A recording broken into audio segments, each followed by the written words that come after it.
C3GP is a newer terminology. Not that newer. It is a few years back the people decided to have this entity by kidney stone biopsy histology showing 2 plus more intense C3 deposition than any deposit, or 2 times more intense than any deposit else, is called C3GP. Basically, little amount of IgG position is found in good amount of cases. They are separated at IgA MPGN. Basically, MPGN is a term, membranoproliferative glomerulonephritis, type 1, type 2, type 3, where in renal histology, mere renal histology, they were not a diagnosis. So, to define this MPGN, newer method, this is the newer diagnosis.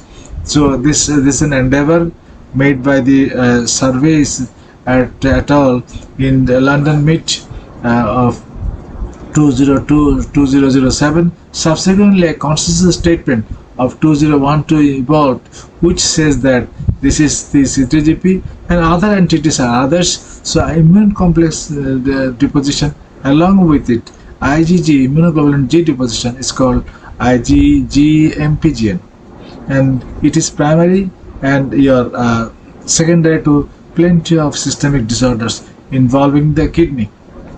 But when it is C3G position, dominant C3G position, we called it C3GP. When it is a little bit of dense intermembrane deposit, we call it dense deposit disease type 2, previous type 2 of your MPGN.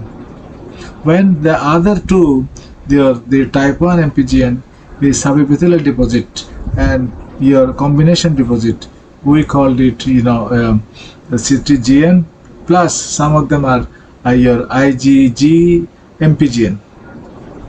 So how do this the C3GP patients, children, that do present? There are a little bit grown up children. Adolescents is more common, and children are also affected in the higher age, and adult also. So their presentation is hematuria, proteinuria, hypertension, azotemia, renal impairment, acute, chronic, and your sedimenturia, and then RPGN-like presentations.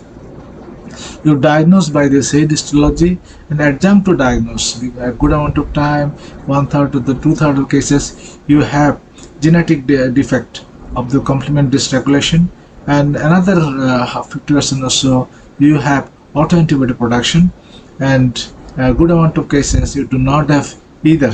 So you call it idiopathic C3GP, and in the DDS variety, small subset of DDS variety, type 2 variety, 25% of the total C3GP has the APL, partial lipodystrophy in the facial atrophy, the facial face atrophy, and then your retinal drusions, retinal abnormalities can remain associated with this disease.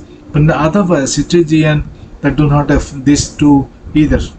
How to treat these children?